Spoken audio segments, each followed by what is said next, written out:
All right, welcome back. Let's go ahead and get rolling for today. So I've been going around classes and I've been asking people to think of the first words that come to mind when they think of their first week, since we just got past week one. What words come to mind when you think about getting through this first week or wrapping up the first week? Exhausting. Stressful. Yeah. I've also heard one of my other classes when I asked people to describe this past week, they said syllabus. That's like there. A lot of people have mentioned feeling a little bit stressed, feeling a little bit overwhelmed.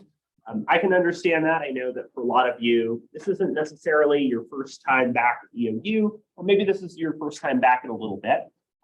But I do appreciate all the hard work that you've been putting in.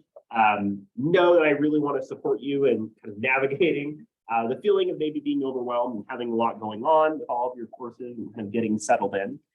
I think that especially as we head into this week, we're going to have a pretty good rhythm as we're working through the course, and we'll have a sense of how things will go week to week.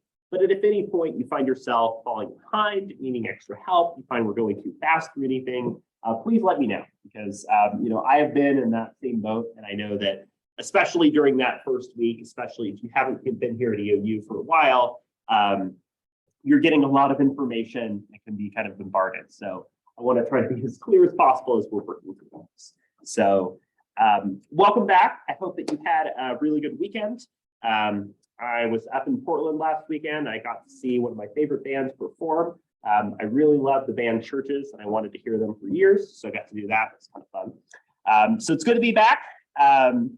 We spent some time last week crash coursing this idea of rhetoric. So I know we have a couple new faces here today. I'll ask you to introduce yourselves in just a minute, but just to give you a sense of the ideas we covered last week. Last Monday and Wednesday, right, we were laying out these ideas of rhetoric being the available means of persuasion, right? We use rhetoric in order to convince somebody to do something, but we also are exposed to persuasive messages every day, right? We're entering a governor's race, and every single time I load a YouTube video, there's a candidate who's telling me their positions on various issues, right? We get those types of messages to try to persuade and influence us, and persuasion is communicative, right? Use symbols to communicate and understand the persuasion that we experience every day. So rhetoric is important. It matters to what we do. And this idea of a social or historical movement was something we got into with the Griffin article last week, which lays out this idea of a rhetorical movement having three different steps to it, right? So a movement has an inception point, right? Remind me, what was this here on the right? What was this movement or protest that was happening?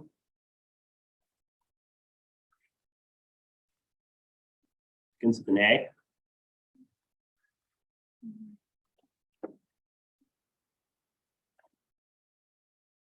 So this was part of the Arab Spring. So the Arab Spring was a series of protests that led to significant political and social upheaval. And it started in Tunisia, where there was a food vendor who was protesting governmental corruption and the behavior of police in the area. And he responded by lighting himself on fire very publicly, which was the sparking point for that movement, and created what we see as a lot of major political change and upheaval. You're familiar with the refugee crisis in Syria, right? That originated from Arab Spring protests and change, right? So a social or historical movement has what's called inception, no, not the movie, right? It is the spark or moment that creates this social activism. There's a rhetorical crisis, or a moment in which communication is disrupting or impacting the issue. In this case, the Arab Spring had a very major influence through social media, where people were taking to things like Twitter in order to protest the policies of their current government, and then a consummation or end of the movement that either works or doesn't, right? Governmental crackdown in response, or political or social change might happen. But we talked last class about this idea that these lines are really blurry, right? If we're thinking about social change, we can think about Sisyphus and the boulder, right? He's trying to roll a boulder up a hill. Sometimes we feel that movement and change. Sometimes the boulder comes all the way back down. It feels like we're moving backwards, right? Change is difficult to measure. Change for whom, how that change happens, why that change happens. That can be a difficult thing to determine. We even talked last week about some of the challenges of mapping out a social movement, whether you're pro or anti, whether you're for or against the status quo, right? That's made a lot more complicated by things such as state policy, right? Since the Dobbs decision, we've seen a lot of changes in abortion and abortion policies by state. So context and situation matters a lot. So I wanted to build on those fundamentals for today and really try to go over how a historical movement is able to use persuasion and able to convince people to change, right? And why something like protests and taking to the streets might be used as a persuasive tactic. So this is, I think, where we really start to get into the fun stuff and explore how protests and social movements are made. So we'll be going over some expectations for the annotated bibliography assignment that's coming up. And I'm going to be focusing primarily on the Heyman piece for today, and we'll be talking a bit more about the Crick articles on Wednesday's class. Before I do that, does anybody have any questions about anything we talked about last class or anything about the course in general at this point? Again, if you do ever have questions at any point, feel free to give me a holler. I'm happy to stop or go back to anything at any point. I do want to note, Britt caught an error on the attendance grades for last week. So the attendance grades were listed as 8, and those should be fixed to 12. So you received 12 points. If you got an 8 out of 12, that's been fixed. That didn't mean that you attended poorly or anything like that. I apologize. Basically, all of my other classes, since they're Monday, Wednesday, Friday, are graded out of 8 points. So I just autopilot went 8, 8, 8 for last Wednesday's class. So I fixed that. So thank you. If you ever do notice any issues with your grade or questions, please let me know and I will get those patched up for you. I also appreciate those of you who completed the first Canvas prompts. My goal is to return feedback to you on those by Wednesday. Let you know what worked well, things to work on. Remember, if you didn't do those are okay. I'm asking you to complete 6 out of the 8. And the second Canvas prompt is due this Friday. That goes over this week's readings. So just know that that's there for you. So before we get rolling, I know that there are a couple of folks who have added to the class. We're glad to have you here. Welcome. Last week, we asked the new folks for the class to share their name, something that people might not know about them, and then kind of what got you interested in this course or interested in adding to this course. So I think we've got a couple new faces. Maybe just one. Who's new here today? Yes, hi. Welcome. My name is Madison. People call me Mo. Mo. Something people don't know about me from my family. Nice. And I'm added this class because it's getting me closer to finishing my minor in communications. Very cool. Yeah, so we're glad to have you here, Mo. Again, we chatted a little bit about getting you up to speed, but you know, this is a course I think it's great for folks that are minors, people that are interested in learning more about communication. This is also a diversity, power, and discrimination course, DPD, so it has that general education too. Yeah, so I'm Ben. I'm an assistant professor. I'm a co-chair of the communication department. I do rhetoric, teach a lot of different courses on social change, health communication, and various things like that. So we're glad to have you here and joining our conversations about these topics. Awesome. So this idea, right, of persuasion is a big focus for today. So each week, I like to frame it around a question. Like, how do we use new media to communicate? How do we use persuasion, right? How are activist organizations and groups really using those tactics to convince other people? We'll be looking at a combination of things, right? This week's reading focuses on everything from civil rights, Vietnam War protests. We'll also be looking at the 1966 farmers' protests led by Cesar Chavez. And then we'll also be looking at how Occupy Homes Minnesota was using narratives and storytelling to protect people from foreclosure, right? So there's a lot of different kind of real world applications we'll be looking at. So I'll be focusing on the Haman piece a bit more for today. What I also want to direct you to is to the annotated bibliography assignment, since that's coming up in a couple weeks. And again, this is not a big, huge graded assignment or anything like that, but it is a starting point that I wanted to make sure that you were in the loop about. So this assignment is due on Friday, October 14th. So we have a Canvas prompt for this week, but we do not have one for next week. Instead, I'm asking people to turn that annotated bibliography in. Basically, I'm asking you to pick a topic in social movements that you're interested in, or if there's a particular social movement that you're interested in exploring in a little bit more detail, right? So for instance, maybe you're really interested in Black Lives Matter, and you want to explore that group. Maybe you're really interested in Indigenous rights. Maybe you're really interested in animal rights, or whatever topic is interesting to you. I'm asking you to do a bit of research to explore that topic in a bit more detail. So what I'm asking you to do for this annotated bibliography is not to write a big essay or anything like that, but to identify 5 scholarly sources, including 3 that are outside of the readings for this class. You can include all of them outside if you want to, but if there's a reading or 2 in this class that you feel like connects, you can do that. And basically, I'll be asking you in MLA, APA, or Chicago to include the source, and then to include about a paragraph where you're talking about the key findings and observations that come from that reading. The reason that I'm asking you to do this assignment is that it's essentially helping you to set the stage for the essay that you'll be writing later in the class, where I'm asking you to analyze the communication of a social movement, right? So you could pick a topic that you know you want to explore for your later writing project. You already have some of the sources and upfront work done. Or you could decide to go in a different direction for your essay. They do not need to be the same topic. So it's an opportunity for you to explore and potentially to set up what you would like to work on. So I've posted on the front page of Canvas an example of an annotation right here that goes over exactly what I'm looking for here, right? So in APA, MLA, or Chicago, you can pick up the 3. I recommend picking the format of those 3 that you use the most in your other classes, right? APA is used a lot in communication and a lot of social sciences. MLA is used in a lot of the humanities and courses like English. Chicago is used in a lot of courses like history. So include the citation. You can use something like a citation machine or maker. Just make sure that you're punching in the information that might be missing. There's the citation. I have it here in APA format. This is a really cool article, by the way, about media and how media cover protests and activism. After that, right, there's a paragraph.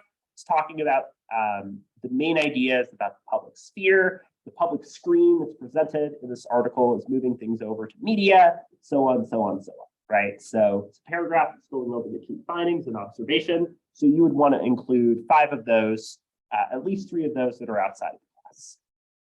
How many people have completed an annotated bibliography for that course? Okay, so just about all of you, including some of you who probably have for me. Right, Google Scholar is a great place to start. I will tell you, right, you search Black Lives Matter and you will get a ton of results alone, but you might look at rhetoric or communication. So there is a lot. This would be an excellent article, for instance, to focus on. JSTOR is a really great resource to use as well for finding academic articles and other sources.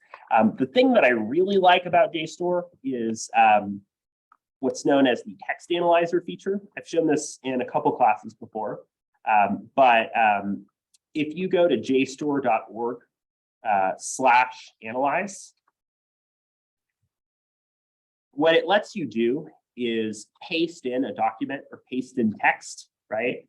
It asks you to take a moment while it analyzes the text, and you could incorporate a part of your essay or a part of another article. It searches through it and it finds keywords that match and are similar. So it helps you to find articles that are similar to the one that you're interested in, right? So in this way, some of the major terms and ideas that emerged from what I just pasted, right, show up here. So if you're like short 1 or 2 articles, I think it's a really good thing that you can play around with.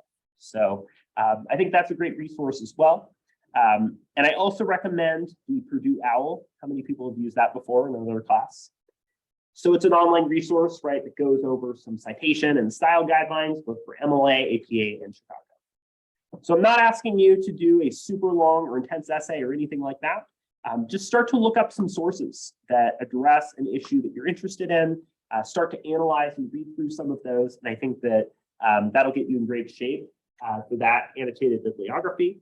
I've also included, to be as clear as possible, the rubric for that assignment that just goes over what I'm looking for, right? So do you have a full list of correct citations? Are you including about a paragraph long annotation that's describing each of those sources? Are your sources coming from credible articles, right? Should not be a blog or Wikipedia, although you can start there if you want to. And then including good organization, avoiding spelling and grammar errors, that type of thing. Any questions about the annotated bibliography? Okay, great. Again, that's due not this Friday, but next Friday. And I'll give some more time in class for us to kind of brainstorm and talk about this a bit. All right. So I know that in this class, there's a number of readings that we're working through. And I also know that sometimes those readings can feel a little bit dense or difficult to navigate, right? Especially if you're not familiar with reading some of the more like scholarly or academic types of articles. It can be a little bit obnoxious to read through. The first thing that I'll let you know about is that sometimes they are just written poorly. It's not that you're dumb or that you don't understand the material. It's that sometimes a lot of people try to get away with bad writing. So that can be a thing that is okay to try to parse through and figure out. I think the biggest thing to reduce the labor and work for you and make working through the class readings as easy as possible is to start with the Canvas prompt. Give the Canvas prompt to read, and then use that to inform and go back to the reading from that week, right? Because the Canvas prompts are typically asking you to examine some of the main takeaways and things that I'm asking you to learn from those readings. So if you start with the prompts, right, that helps to inform what you're looking for. And remember as well that we're working through and kind of breaking down these readings in class as well. So hopefully that helps to ease some of the labor. Because again, I know you have a lot of reading for a lot of classes. And I think starting in that way will help by working backwards. Another thing is focusing on, again, the key thesis or argument. I think if you're structuring your notes as you're working through readings, the question to ask yourself is, what is this reading or this article adding to my understanding of social change, right? There's not a formal exam or final in this class. I'm asking you more to think about how these readings are useful to the ideas that you're developing and thinking about, whether you're analyzing a social movement or at the end of class, where I'm asking you to kind of develop your own type of social movement, right? So be thinking about, what does this bring to me? What do I gain from this? And then oftentimes a lot of academic articles, right, typically have an introduction that sets the scene and talks about an issue. They might include an abstract that goes over the main ideas. Oftentimes, the next section is a literature review, right, where they're going over previous articles and research to try to essentially say, here's what we know, and here's what we don't, right? We're setting the stage for their work. They might tell you the methods for how they're gathering information. They might provide the results or findings, and they might reach some type of conclusion, right? And then remember that starting this week, I am asking you to start to look at the Crick textbook, right? So the Crick chapters that I lay out are just from that book. I think the chapters are only about 10 or 11 pages each, so they shouldn't be too bad to work through. But remember, you can either get a copy from the bookstore, you can rent or purchase a paper copy online. And then my recommendation would be to rent the ebook on Amazon. It's about $35. Or you could collaborate with folks to split up responsibilities, maybe create a printout or PDF that you might share among group members. If you are having trouble with accessing the book for this week, since I am asking you to draw from that for your prompt, please let me know and I'm happy to help. Awesome. All right. So let's talk about the Heyman piece, right? So the Heyman article, I think, is an incredibly useful and important way of thinking about social movements and social change. And I think one of the things that is really useful about this piece is how eerily relevant it is, right? So this piece was written in the 1960s. And over here is Franklin Heyman. He was a really interesting combination of traits because he was both a professor of communication, but he was also the chair of the Illinois American Civil Liberties Union. So in addition to scholarly work, he was like on the ground and doing activism related to social rights, civil rights, and a variety of different topics, right? So he comes in as a scholar, but also as an activist, right, who's interested in social movements and social change. And if we think back to the civil rights movement, right, we're thinking back to the 1960s, and we're thinking back to a lot of protests that happened at the time, the ethical and sort of legal challenges to that movement, right, the things that were being critiqued about the civil rights movement are very similar to the critiques that have been made over a lot of more contemporary movements, particularly things like Black Lives Matter, right? As you're reading through the Heyman piece, you'll notice that the things that are being criticized or the things that are seen as reasons not for this march or movement to happen are fears about looting or rioting, are fears about the way that civil disobedience is impacting law enforcement, is impacting the quality of the city, right? Essentially, a lot of those concerns that are being said now about a lot of social movements have also been said at the time, right?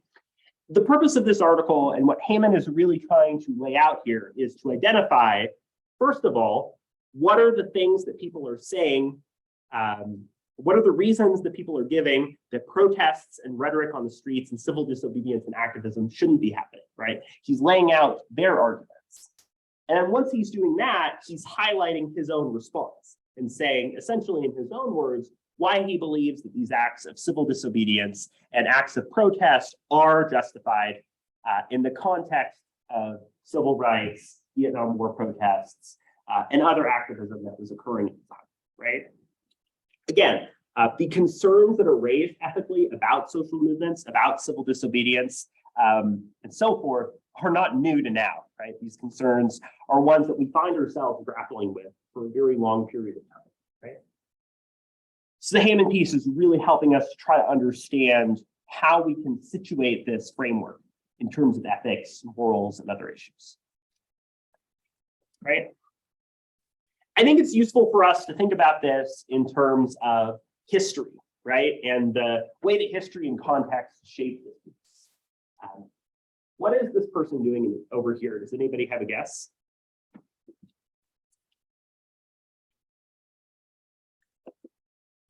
So this is a Vietnam War protester who is burning their draft card, right? And that was used as a very common symbol of protest to the Vietnam War, right? This idea that it's this very visual and very public display of protest, which is also communication, right? It's the usage of this very kind of viscerally impactful, potentially like legally gray or illegal practice that's used to show your disagreement or dissent with the war, right? So the context of this piece is this idea that in the 1960s in particular, that there were a variety of forms of civil unrest and protest, right? We had opposition to the Vietnam War, we had civil rights, we also had a discussion about campus inclusion among African Americans in the school system in the United States, right? So there were a whole variety of different forms of protest. And of course, we've seen this in the US going back even further to things such as suffrage, right? And we see this, of course, internationally over a very long period of time as well, including many forms of indigenous protest, right? So this is not necessarily the starting point of protest, but I think what's important to identify is that this period of time in the 1950s and 60s is when a lot of forms of protest started taking shape in very, very different ways, right? In particular, a lot of acts of civil disobedience, right, and of protest. You might think to Gandhi and protests in India. You might think about practices of civil disobedience that involve the occupation of spaces. For example, protests in which people would lie in front of bulldozers to prevent land from being developed in areas, or Greenpeace, who are activists for environmental preservation, who hung themselves from the trees, like on the kind of bungee cords in the redwoods, and like were in the trees to prevent those trees from being bulldozed. Like those types of tactics were really becoming more popular and known. And the concern, right, is if we think about the rhetoric of the social movements and the things that were laid out last week, rhetoric is about persuasion, it's about communication. Are these things communication? Do they fit under communication? There's a concern that these forms of activism might fall outside of the definitions of what we might consider to be rhetoric. And then, as some might say, as a result, maybe they shouldn't be included in civil discussion, right? Heyman is pushing back against that and saying, yes, these are rhetoric. Yes, this is communication, and yes, this is important. But I think it's useful for us to understand that context and that discussion about how these new forms of protest are happening, that is kind of laying the groundwork for this piece, right? If we think about the civil rights movement, right, we're thinking about a lot of different types of protest and activism. We're thinking about things such as the freedom rides. We're thinking about things such as Rosa Parks. We're thinking about Selma, right? We're thinking about a lot of forms of activism, of occupation, and of using space that go outside of what we might associate with persuading a group of people, right? And understanding and mapping what that means and how that's communication and what that activism is doing and how it's trying to be persuasive, I think are really important things for us to try to explore in the context of this class. So I wanted to show a video here that goes over some of the manners in which the civil rights movement was engaged in some unique forms of protest and activism. And I'll be asking you to kind of expand upon this to look on some examples as well. We were to assume people that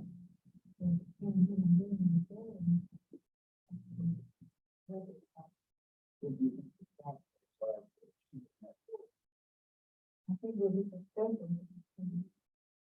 How long do you think it would take? I have no idea. So of course, very famous historical example. Okay. Boycott of segregated seating. Use of sit-ins, right, at what were segregated racially white spaces was an example, again, of that kind of unconventional form of protest. Green Parade. Student Nonviolent Coordinating Committee, right, more formal organizational structure. March on Washington, which of course was no context of MLK's speech.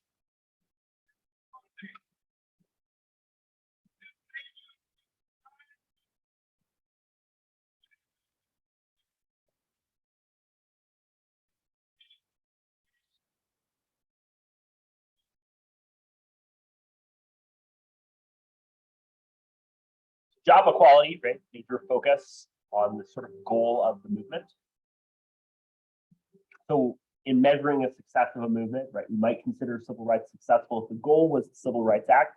If we define civil rights in a broader way, or we think about the goal outside of that, defining the success of a movement becomes more challenging.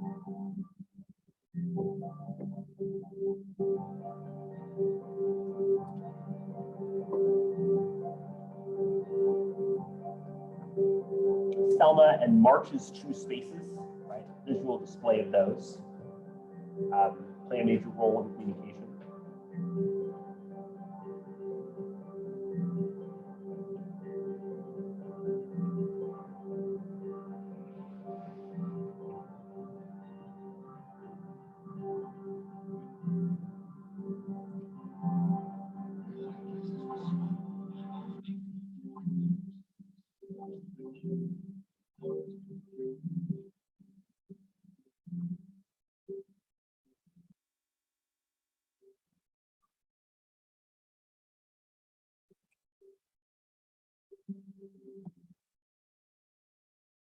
So I think it's interesting, right, as you're seeing certain forms of protest and activism over time that are being tethered or connected to specific legislation, right? So MLK is assassinated, and yes, there is protest and there's civil unrest, and what's seen as perhaps more riotous forms of protest, but they are geared towards specific legislation, and in this case.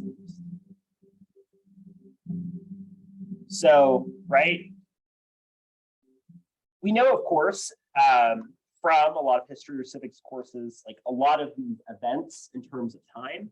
But I think what we're really interested in exploring in this class is what communication is happening in those times, what that communication is doing, who that's impacting, who that's trying to pressure, and what is coming out of or considered effective through that process. So really looking at those communication tactics is a really big focus for this class in particular.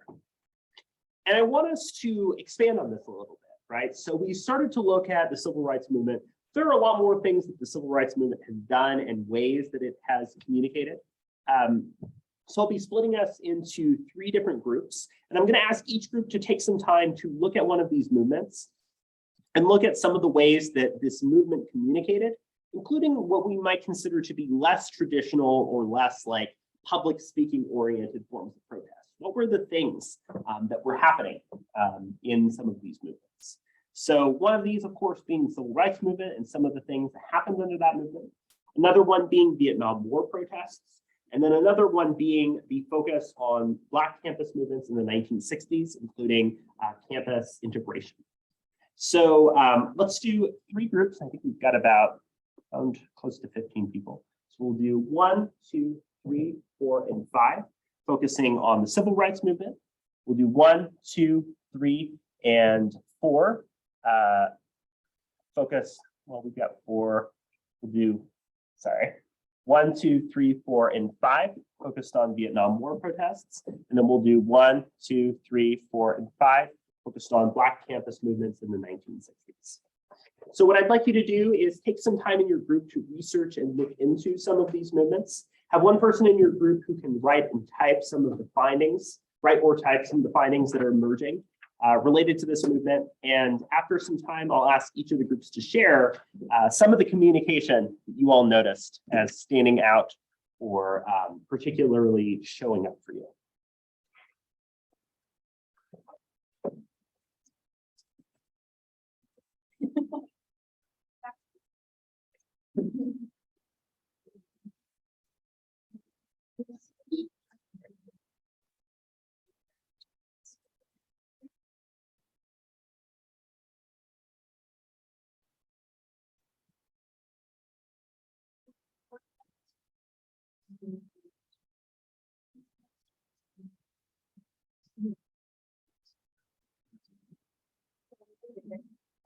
Thank you.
There's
the lowest student strikes in US history.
About 2 or 3 more minutes to continue looking through this.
Great. So let's take some time to chat about this a little bit.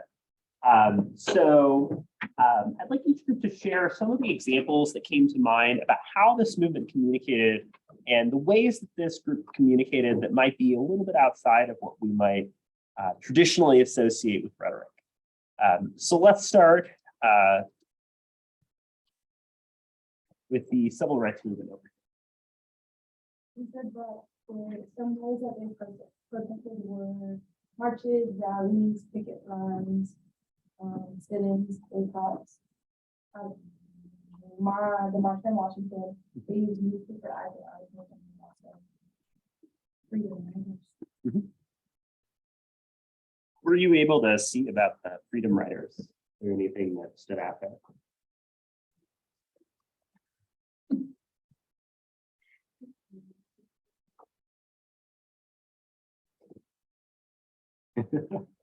Sure. Right. So the freedom rides, right, were very much about this sort of place, space, active approach toward identifying, racial segregation, toward actually providing opportunities for people to go and have places to safely protest and to participate. Right. So as you all highlight, the civil rights movement has brought with it just this array of forms of protest that, while not necessarily considered new on their own, had so much altogether that was really unique and outside of what we might associate with rhetoric prior, right?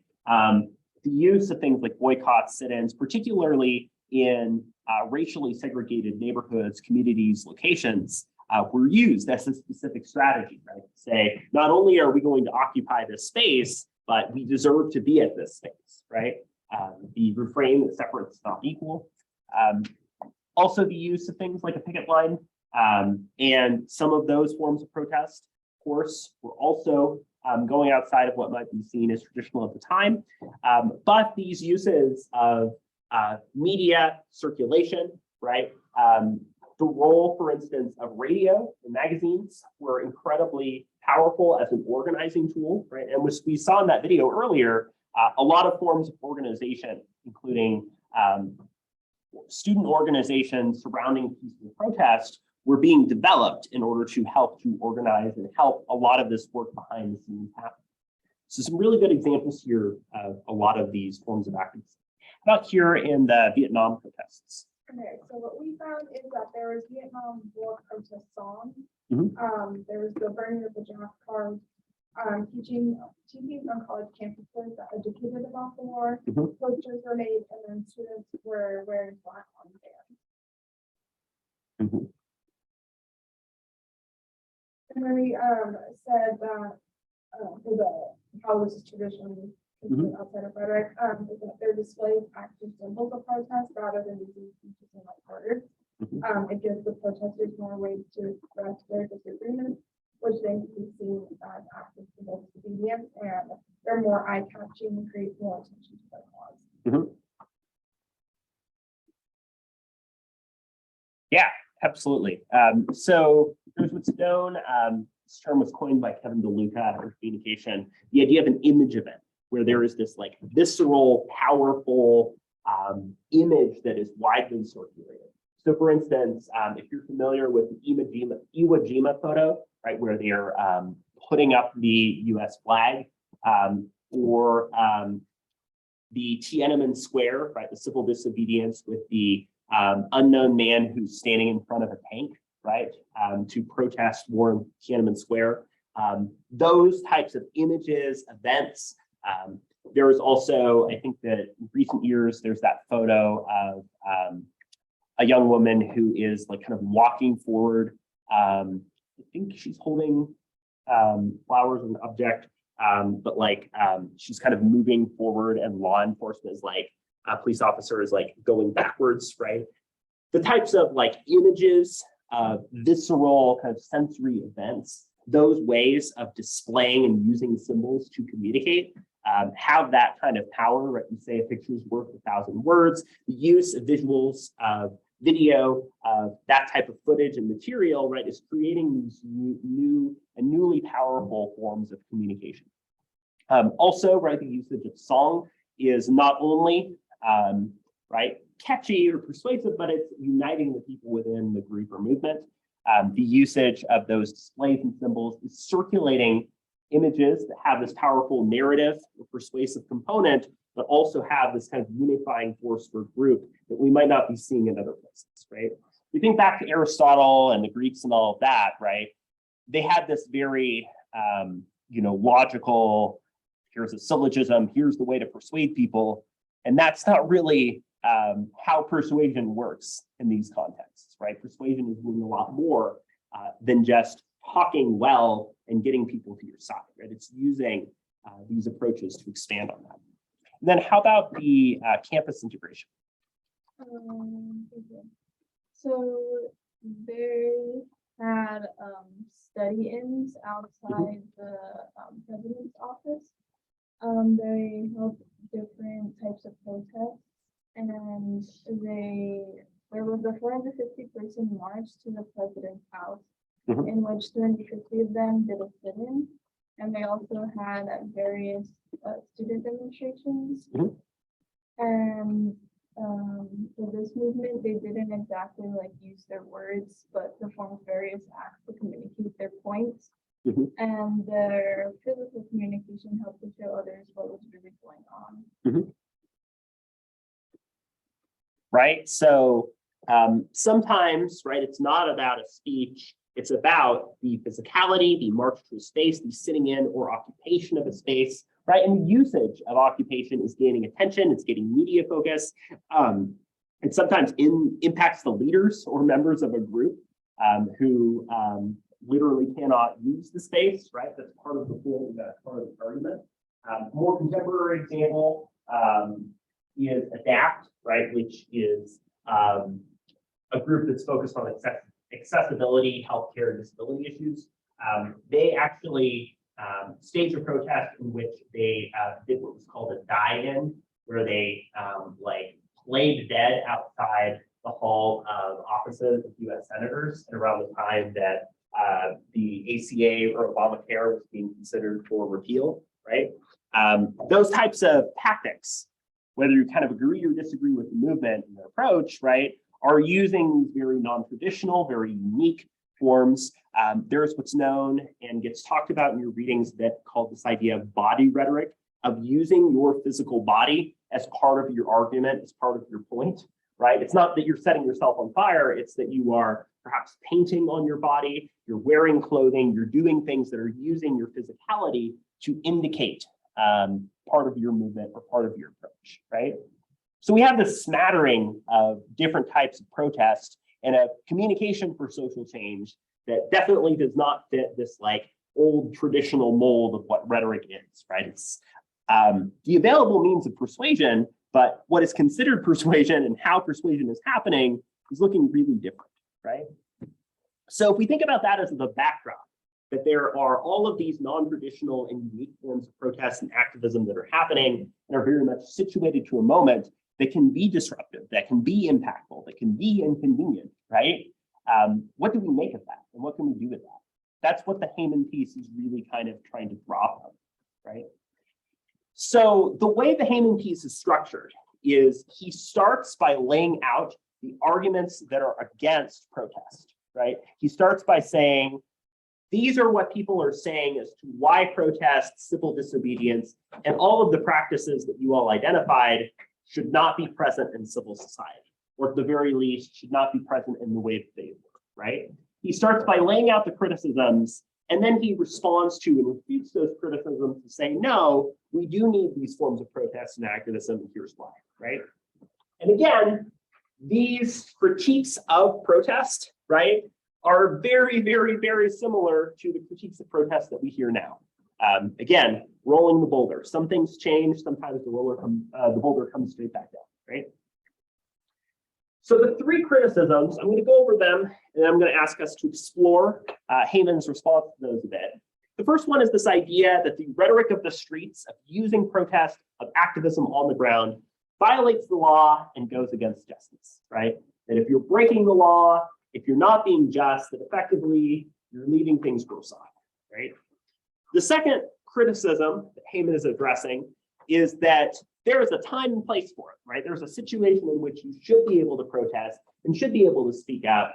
And in a lot of these protests and forms of activism, people are occupying or using spaces that are outside of what we consider to be the appropriate boundaries of doing so, right?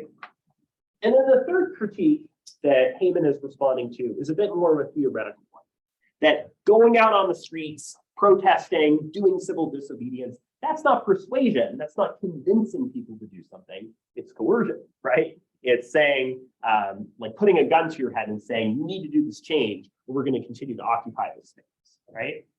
So Heyman is responding to those critiques, which again, are very common, and I want to go over sort of how he lays those out a little bit more.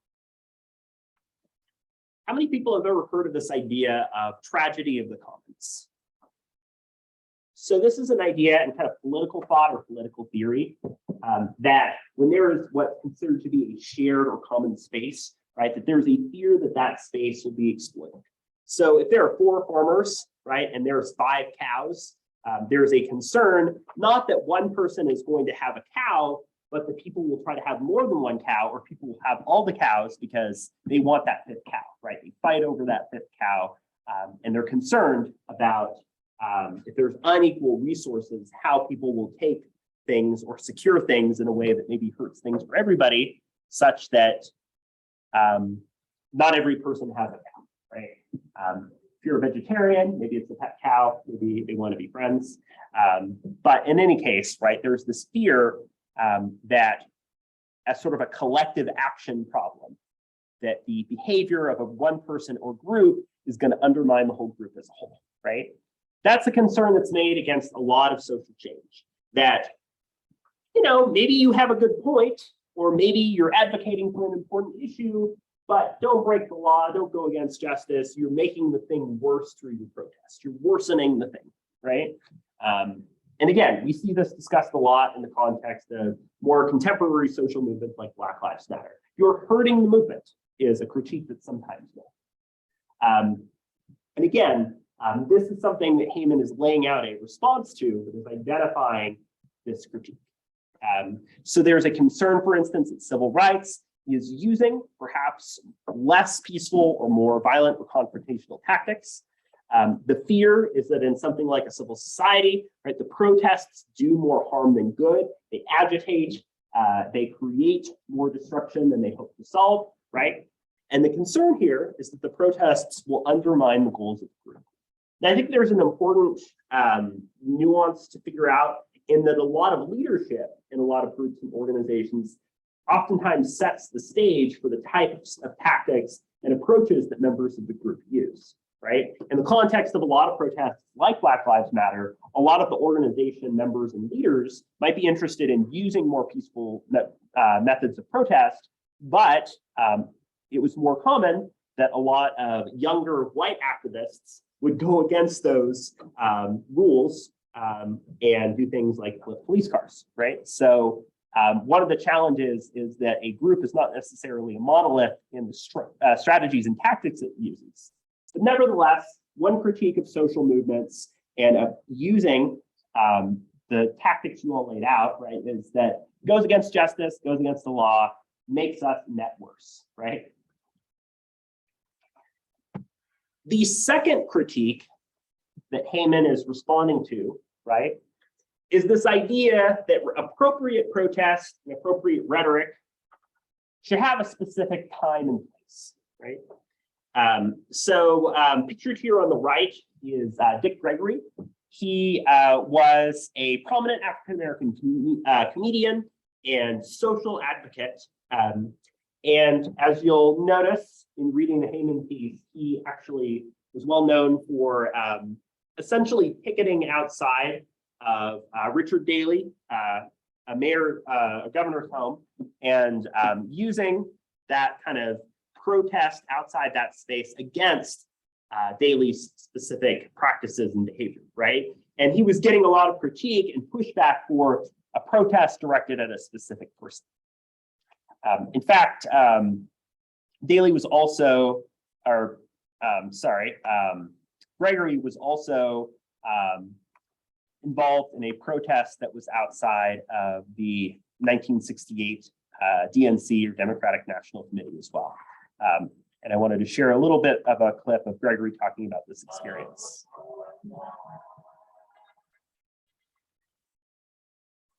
I'll never forget the Democratic Convention of 1968. I covered most of it where the real action was, not on the convention floor, but in the streets of Chicago. I saw demonstrators taunt the police and National Guard, and in some instances attack them. I saw the police, without provocation, beat demonstrators to the ground with billy clubs and then leave them there, not even bothering to put them under arrest. It was an ugly, memorable time.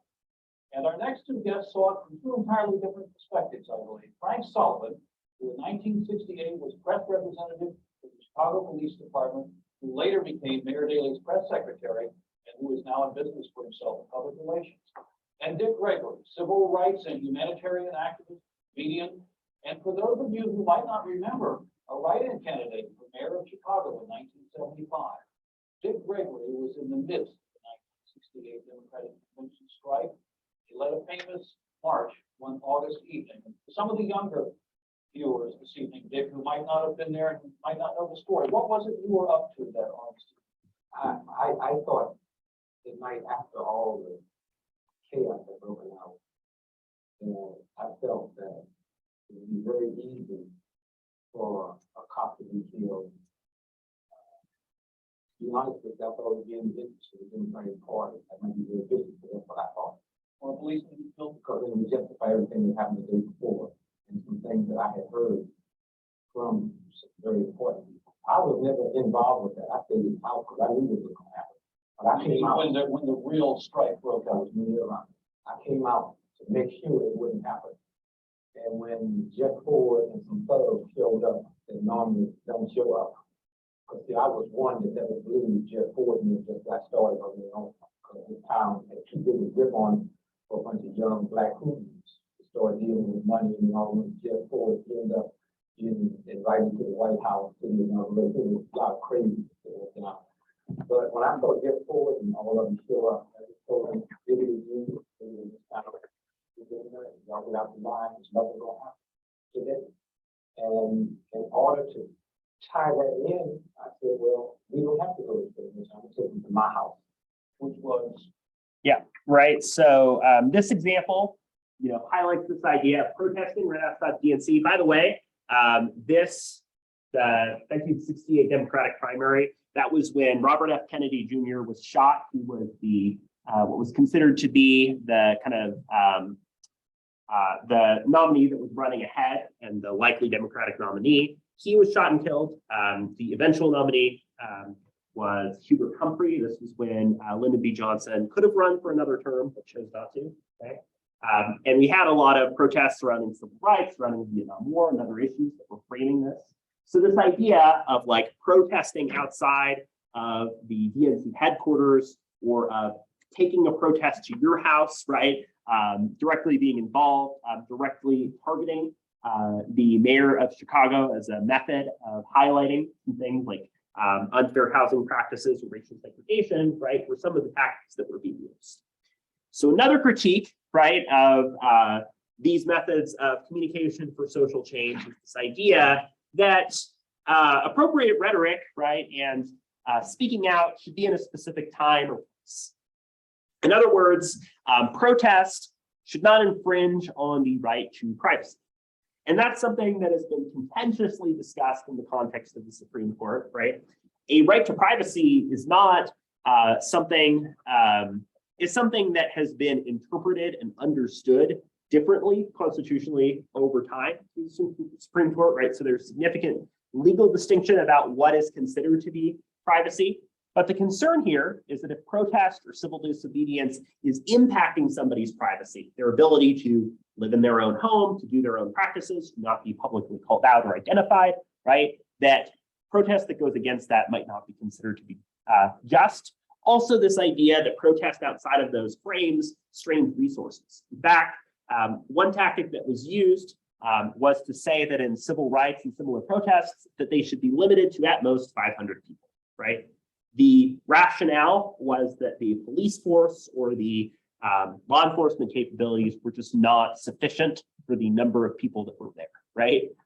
So that's another argument that has been made against some of these tactics of social change. Another concern, of course, is what about innocent bystanders, right? What about people who are not involved or in any way impacted, who nevertheless find themselves caught in the crosshairs, right? Again, this case of Gregory protesting right outside of the mayor's house was seen as hurting the ability to do daily tasks, potentially compromising religious freedoms, so on, right? So that's an example here of that third concern. And again, Heyman isn't arguing these things, he's responding to these arguments. I think it's important to lay out what these arguments are trying to say. And then this third concern, right? This third concern is very much a theoretical one. But again, if we think about this idea of rhetoric as available means of persuasion, of trying to convince a person to do a thing, right? The argument made oftentimes against these forms of protest is that the body rhetoric of the streets is essentially coercing or forcing somebody to do something. Why are you forcing me to do this? Why are you forcing me to pass civil rights when you could just talk to me about it? Is essentially the critique, right? Is saying, why are you using something like civil disobedience or protest when something like an effective message could work? Obviously, there's a lot of cases in which that doesn't work and that these methods are required. But the concern raised here is that whatever methods of persuasion are happening aren't really persuading a person or getting somebody to change their minds. Another concern raised is the boundaries of what's considered to be free speech or First Amendment rights.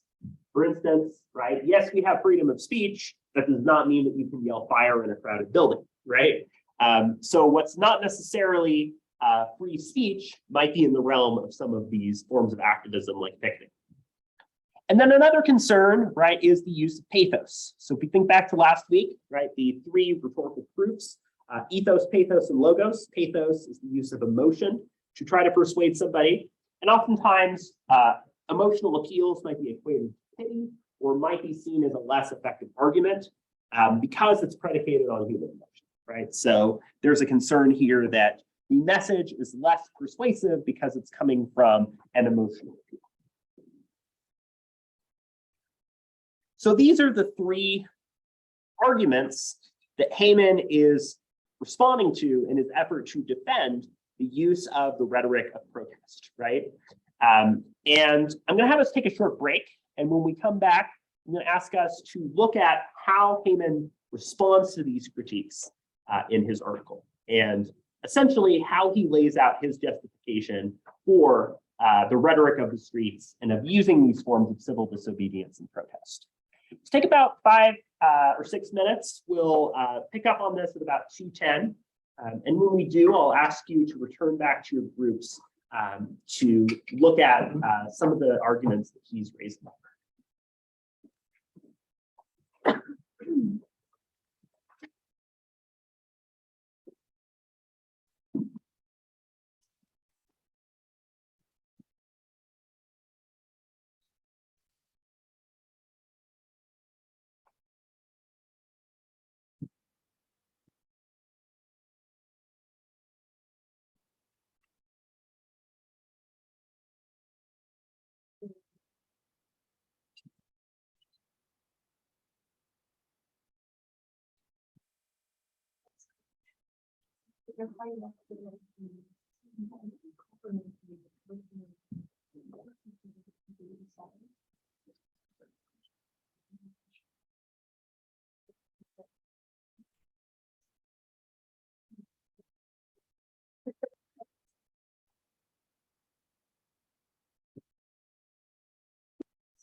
Awesome. Presentation. Award for you.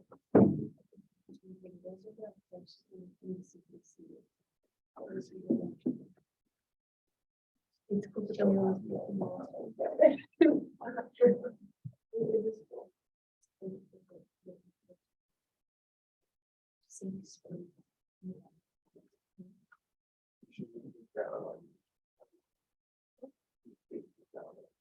No.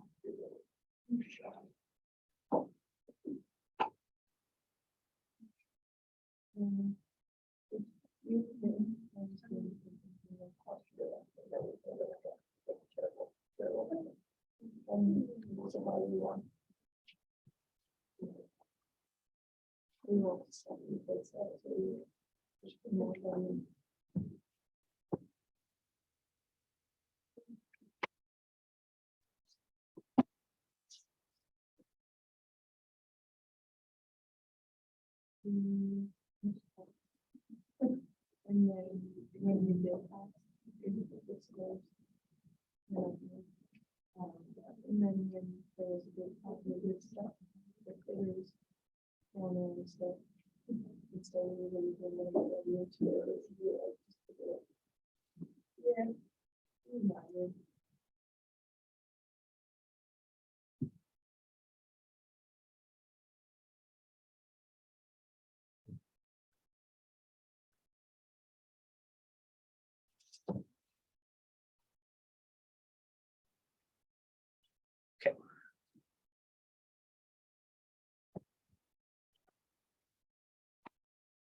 See if I will embarrass myself enough. So we've got Enigma, Raviti, Britt, Mo, Yaya, Lindsay, Laura, Elena, Jason, Angelin, Kate, Christina, Zach, and Kiana. Did I get everybody right? Okay, cool. And we're a smaller group, so I just want to make sure we can get everybody's names. All right, so now that we're back, what I'd like you to do is return to the groups that you were working with before, and I'm going to give you a good amount of time, about 15 to 20 minutes. And what I'd like you to do is to spend some time looking through the Heyman piece and noting his responses and refutation of these three critiques that we've laid out here. And just to give you an exact picture of where those start.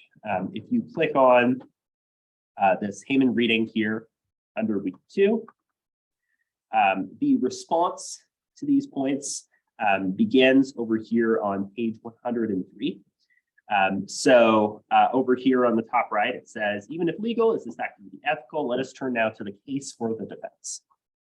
What I'd like your group to do is to take some time, starting with this section, and kind of trace what Heyman's argument is and how his argument is responding to these 3 points. So as you're working through this, you might say, okay, his point right here connects to the response of this number 2. Or in this paragraph, he's addressing number 1, right? So take some time to identify how Heyman is responding to some of these points that we've laid out. So I'll give you, again, about 15 to 20 minutes to look through the reading and to note some of those responses. And we'll talk about these together and some of the major arguments that Heyman is making.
So you might start to transition into talking in your group about some of the things that you've noticed so far. If you're still working through the piece, that's okay. You don't need to cover everything. We'll chat about some of these arguments as well. Quite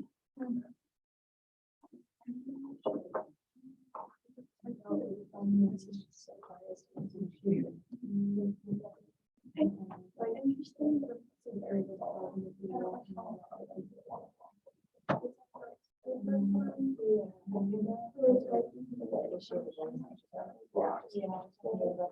the vibe is there. It's just like, it's just like well, Christmas tree city.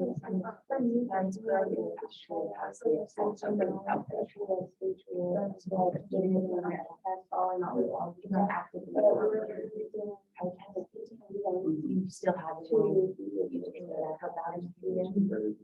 You might not be that person. It might stop. Yeah. So they just kind of feel like but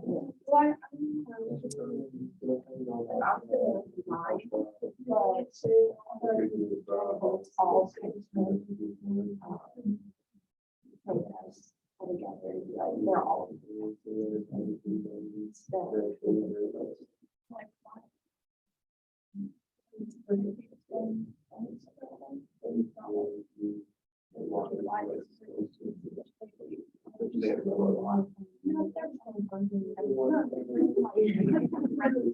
together, like they're all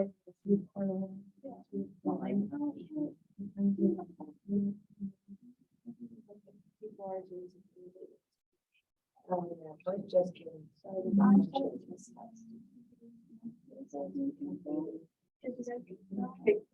I was drunk and I was okay. Would it pass the instant life period?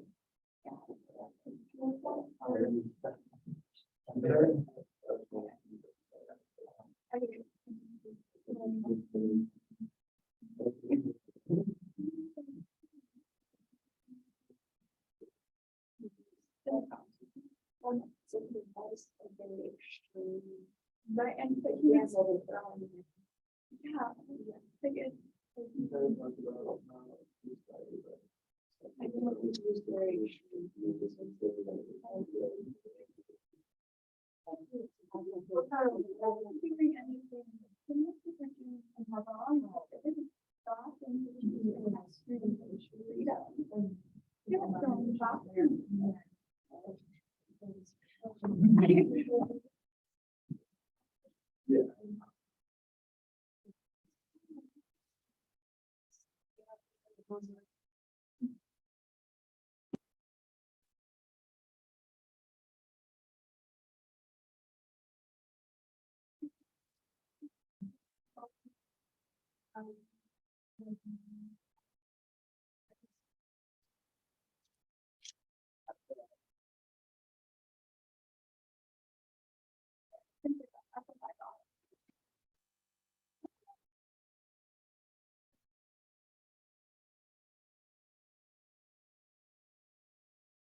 Even like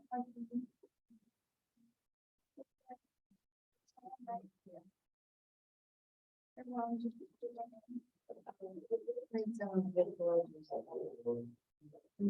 I don't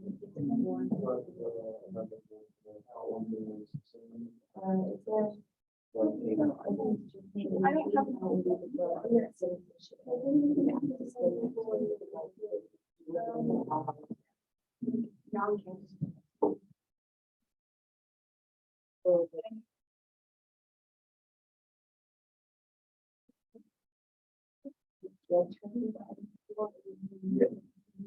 Yeah.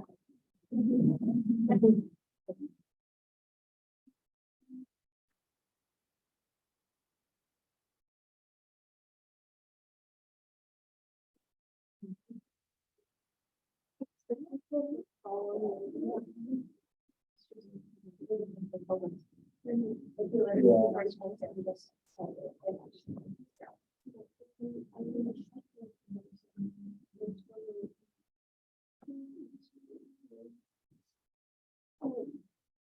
like this was the reason.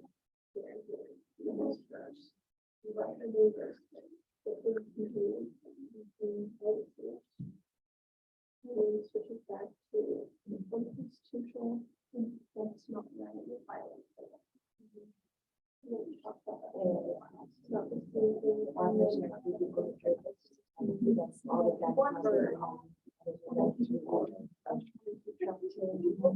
Condition around this for discussion. There's now more stuff. And wrote it all down.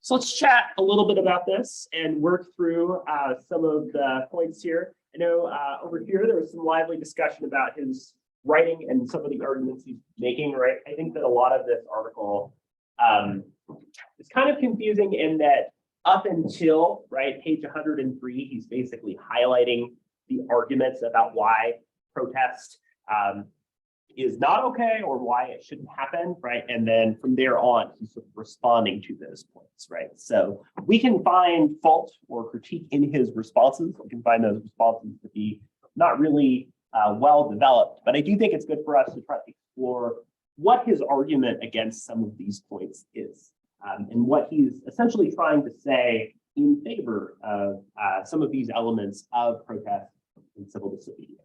So let's start, how about this group here on this side? So the claim is made that the rhetoric of the streets violates the law and goes against justice. What are some of the responses that are coming up? Response to this one.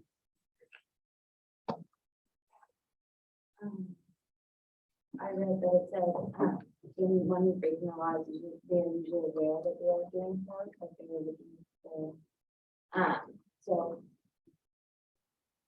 Yeah, please.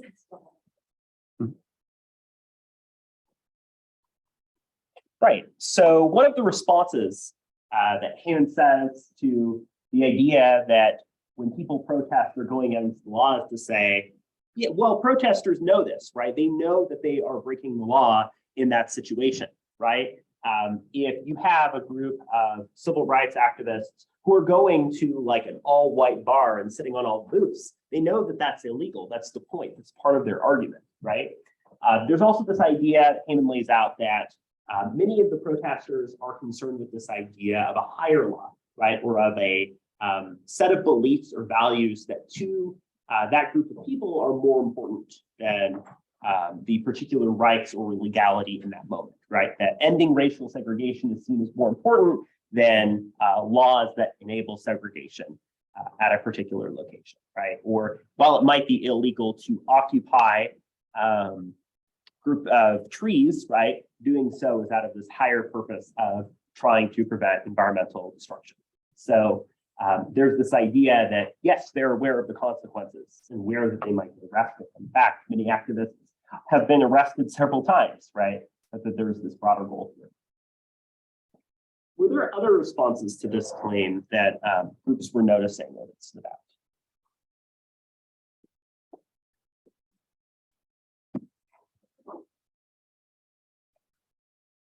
So again, there's this idea of that it's breaking the law, right?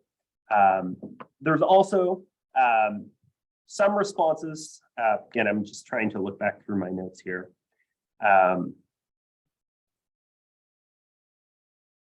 But a lot of the response, right, is coming down to the idea that there is some sort of greater meaning or value or purpose that a group is moving toward, such that even if somebody is breaking the law in the moment, right, that it's out of trying to reach whatever that goal is, right?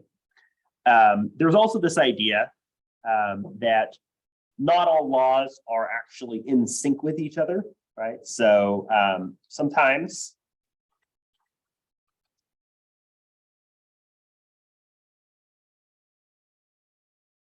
right? Sometimes disobeying a state law is actually in accordance with federal law. That's discussed a lot in the context of First Amendment or speech rights, but also discussed a lot in the context of state policy. For example, a lot of the ways that a lot of Supreme Court cases happen are when states advance a policy that would be considered unconstitutional or we think would be unconstitutional, but it's brought before the court so that they can discuss its legality, right? So that's oftentimes used as a tactic. And sometimes state and federal law are not necessarily in sync on issues such as issues like segregation, right? So I think those are some of the arguments that are being made here. And I think another thing that Haven is saying here, right, is that there is a difference between disobedience that's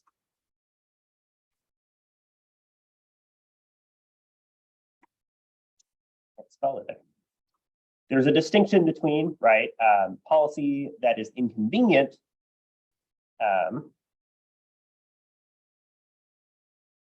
feels so silly. What am I?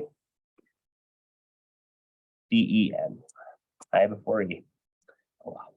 Right? Disobedience that's inconvenient, BS, disobedience that causes harm, right? It's inconvenient if a street is blocked and you have to walk around versus the material harm that may be happening through something such as a riot, right? Yeah.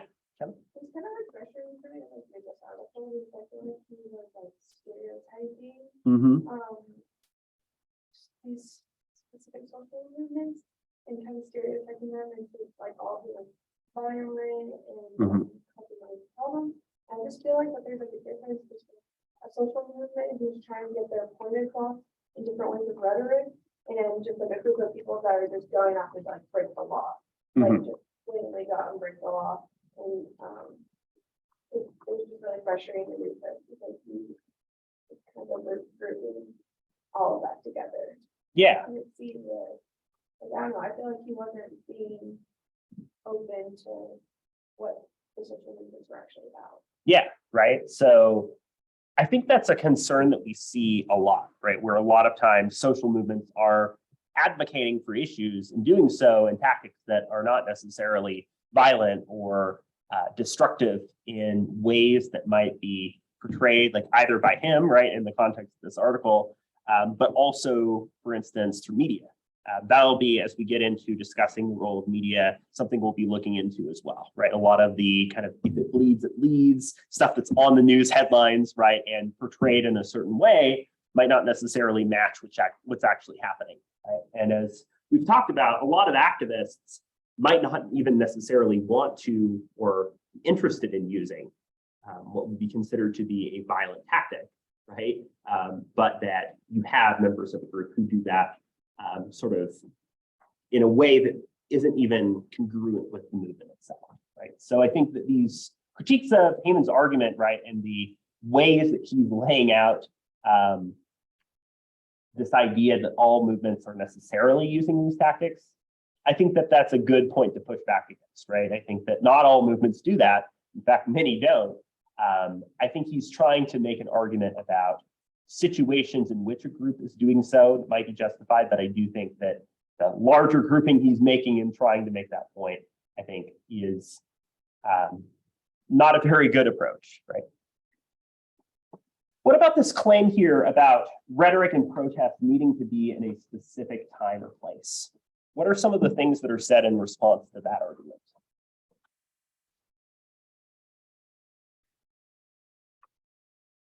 So, I guess when it talks about the innocent bystander theory, moving to innocent bystanders, he follows up with this in the art. Thus, it is arguable that the issues such as civil rights and the Vietnam War, there is no such thing as the innocent bystander. Right. So one of the responses being made here is this idea that, there's somebody that's innocent that's being impacted, right? But if somebody is perhaps complicit in something, that doesn't necessarily mean that they're innocent about that issue, right? If you are a white person who, does not consider yourself racist, but is supporting segregation at the time, there's a concern that you are a part of that audience and you're a part of that group that is trying to be persuaded or confronted or talked about in the context of that issue. Any other responses that you all noticed here? I also noticed we kind of talked about a little bit how the issues are. I can't find like exactly. I've read it, but then I couldn't find it. Sure. It's like when there's already an issue and people aren't talking about it, then protests and civil disobedience happen, and then that draws attention to the problem, and then the issue gets solved a lot faster than it would have if no protest or no disobedience happen. Right. So part of the argument, right, is that appropriate rhetoric and protest within time and place that it's supposed to happen means that it doesn't get talked about or doesn't get attention or doesn't get focus, right? It's only by people going in and using civil disobedience, sitting in a segregated community, right, that the issue gets attention to a population that might not be thinking about that, right? If you are a white, racially segregated person who doesn't want to think about race, suddenly it's there, right? And then there's a topic that you have attention and focus on due to that approach, right? And I think there's also an argument that he's making here about how, and this connects a little bit more to the third point as well, but this idea that,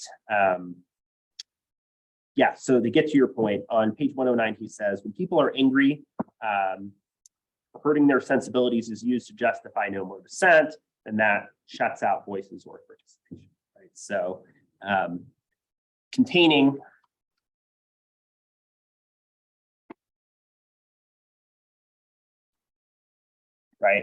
dissent should not necessarily be. He even makes a point later when asked how much like law enforcement or response should happen if there's a protest. He says something to the effect of, well, as much as there should be, or as much as there can be, which is a bit odd, right? I think that's an odd argument to make. I think he's trying to use that to explain that like the ability of people to dissent should be stretched to its absolute limit. Again, that's an area we can critique as well. What about this point here about persuasion through rhetoric of the streets, not being persuasion, but coercion? What does he say to that?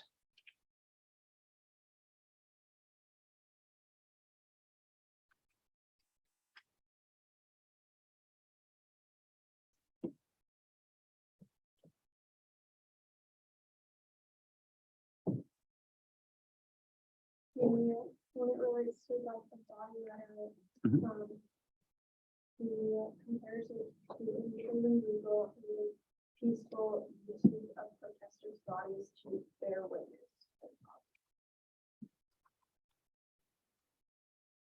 Right, this ties itself again to this idea of body rhetoric, right, of using one's physical body to make an argument or part of making a point, and that's a unique form of expression or protest, right?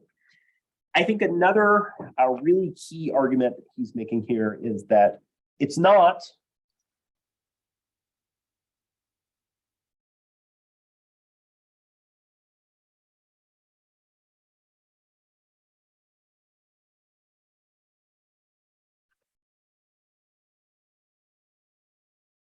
right? It's not that a protester themselves is being inherently coercive.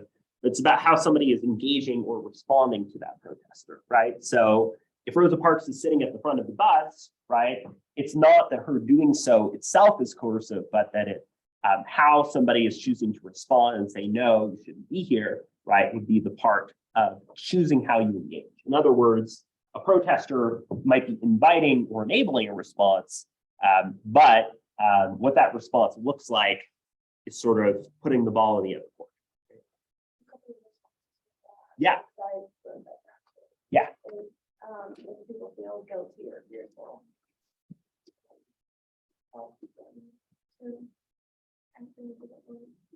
Mhm. Yeah, right. So what is the emotion or the feeling that the movement is trying to gain, right? That response could look really different depending on the context or situation. So I think in kind of laying out this piece, I think that there are a lot of elements where I think some of his arguments and justifications are not necessarily very well founded. In fact, as I mentioned before, and I'll continue to mention, I encourage and definitely recommend there are things you find yourself pushing back about or disagreeing about in the context of reading. I think that's great, right? That's our goal, to try to critically think about and engage on some of these topics. I think there was a lot of points in terms of how we might stereotype or categorize social movements and social change that don't necessarily that aren't necessarily persuasive or compelling, or might reinforce the stereotypes that are trying to be addressed, right? So, I invite people to continue to explore and to engage on some of these issues. In thinking about this article and thinking about what I think are kind of the broader takeaways to get here, right? There's a few things that I wanted to highlight.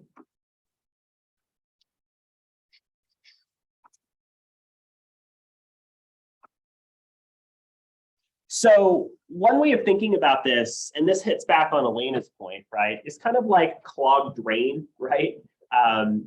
In that Haman's argument is getting at the idea that if the traditional methods, right, of speaking in a town hall, if what we might consider to be appropriate methods of communication aren't working, right? If the drains are clogged, the methods of communication are not achieving the results, that there's imbalance of power, there are not opportunities for open discourse, that more confrontational tactics, according to him, would be justified.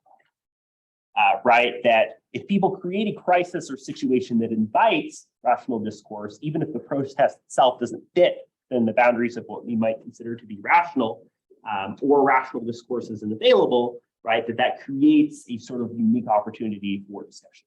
If you think about the context of suffrage or about civil rights, right, the inability of people of color to vote, the inability of women to vote, impacted, of course, how politicians, leaders, and issues were even talked about, because there wasn't a demographic that was being represented or heard or spoken to, right? So the idea of creating conditions for a discussion to happen, or some people say, right, starting a conversation to an active protest, is something that's sort of seen as a justification, right? If the normal methods are seen as clogged, then there's what's seen as this need to act, right?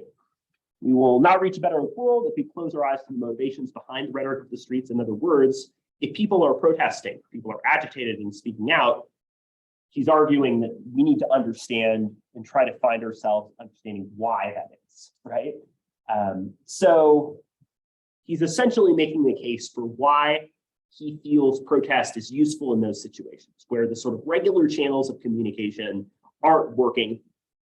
And so the tactics that we've seen, right, the protests, sit-ins, boycotts, picket signs, burning a draft card, right, those measures are seen as the approaches somebody could take in order to draw attention to the issue when it's not receiving that focus, right? But the question, getting to points, including those raised by Kiana, right, of how are movements being represented or talked about or portrayed? The question of what is considered to be within a movement strategy, for example, the use of peaceful or nonviolent protest, right? And the approaches that this group might take overall, longer term, those are things that are definitely up for debate and up for discussion, right?